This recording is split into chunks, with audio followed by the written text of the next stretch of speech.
In this video, I will tell you about the arc tool of AutoCAD. So here we have a simple square with 100 unit length and 100 unit width. Now, when you go to the draw panel, you'll see this arc fly out, and when you expand it, you'll see 11 different options for making the arc. So we'll start with the first option, which is 3-point arc. And as the name suggests, you need to enter 3 different points in order to make this arc. So I'll click at the first point, then second point somewhere over here, and the third point here, and here we have it. So in this way you can create the arc with 3 different points. Now let's look at the other option, which is start, center and end. So here we need to enter the start point at first, then the center point and the end point. So now let's start with the start point. So I'll click at this point, that will be the start point. Now I'll click at the center point, which will be the midpoint of this line.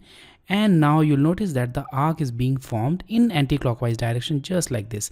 And now you only need to enter the third point. So click anywhere in the drawing area to apply the third point, and I can click here to make the arc.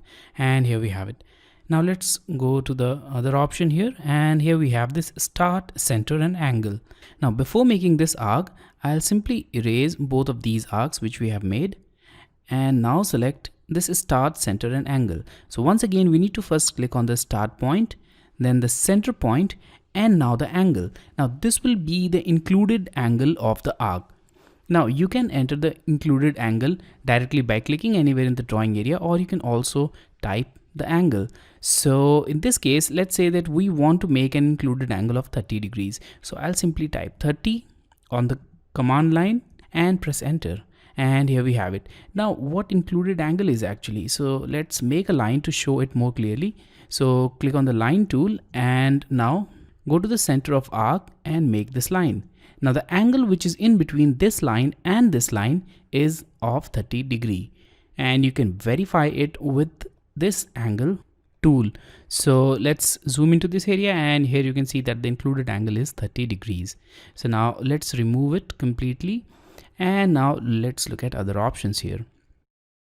So in a similar way, you can create an arc with a chord length. So here also we need to enter the start point, then center point, and then the chord length. So let's select it and click at the start point. And now the center point, which you can select at this point or any other point. Let's click here. That will be the center point. And now you need to enter the chord length. And in this case, the maximum chord length can be equal to the diameter. And you cannot make a chord which is longer than the diameter, obviously, and depending upon the chord length the arc will be made. So let's say that we want to make an arc with a chord length of 60 units. So let's type 60 and press enter.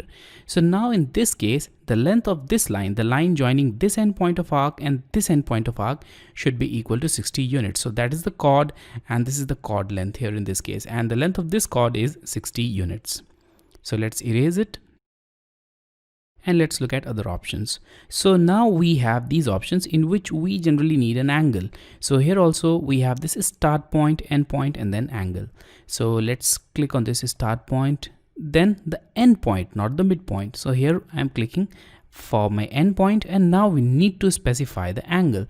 Now this will be the included angle of the arc. So here also you can click anywhere in the drawing area to specify the angle, or you can also type the angle value. So I'll simply type the angle value, which is 90 in this case, and press enter. So now you must be wondering what this 90 angle is. So for explaining this, I'll make a line, and I'll click on this endpoint, and I'll join it with the midpoint or the center point of the arc, and I'll join it with the second endpoint of the arc.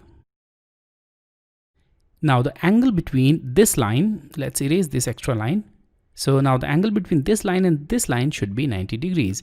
And again, you can verify it with the same angle dimension, and we'll learn about these dimensioning later on. So here you can see the angle is 90 degrees. So let's erase these geometries, and let's look at other options. So now the next option is start, end and direction. So once again, here we have the starting point, then the end point, and now the tangential direction. So here you can simply see that as I move my cursor, the tangent line is moving, and also the radius of arc is changing. and here we can change it directly, but this line, the dotted one, is always tangent to this arc. Now if you want to change the direction, you can simply hold the control key and the direction will change just like this, and this control key will also work for all the remaining arcs which we have drawn so far. So let's release the control key, and now let's click anywhere in the drawing area to make the arc just like this. Now let's look at the other option, which is start and radius. So in this case, we need to first click at the start point, then we need to click at the end point, and now we need to specify the radius value. So that will be the radius of arc. So let's type a radius value of 60 units, and here we have it. Now this arc has a radius of 60 unit. So let's now erase both of these arcs, and let's look at other options. So now we have this center, start and end. So obviously we need to first specify the center point, then start and then end. So let's click at this point. So that will be the center point. Now the start point, and choose this point as the start point. And now you'll notice that the arc can be made in anti-clockwise direction. And all you need to do is specify the end point. So here I'm clicking to specify the end point. Now you can change the direction of this arc simply by changing the start point. So I'll select this option once again, and this time I'll select the same center point, but the starting point will be this one, and now the arc will be made in opposite direction. You can also change this direction by simply holding the control key as we have done in the previous case. So I'll just release it and I'll click here. So let's now erase it. And now let's look at the other options. So now the next option is center, start and angle. So here obviously we need to specify the center point and then the start point and the included angle. So here we have the center point, the starting point, and now we need to specify the included angle as we did in the previous case. But the only difference is that we are specifying the center point instead of the start and end points. So here also you can click anywhere to specify the angle, or you can simply enter the angle value just like this. So here I'm entering 90 and the arc is made with an included angle of 90 degrees. So if you make a straight line here, the included angle will be 90 degrees. So let's erase it now and let's look at this option once again. So here we have this center, start and length. So obviously you need to specify the center point and then the start point and the length of chord, and which is very similar to the arc which we have already made. So you can click anywhere to make this arc, and the length of this chord will be the length which you specified by clicking in the drawing area. Now the last option is a little bit different, the continue arc, and for this you need to make an arc, then only it will work. So we need to make an arc here. So I'll select this 3 point, now click at this point, now click somewhere around this point, and now click at the middle point somewhere around this. So here we have this arc. Now let's go to this flyout and select the continue option. Now as soon as you click on the continue option, you'll notice that another arc will be formed, and that arc will be tangential, or the geometry will be completely continuous in between these two arcs. And if you select the continue option once again, the next arc will follow the previous one, and in this case also the geometry will be completely continuous, or the arcs will have a completely tangential geometry at the point of contact, just like this.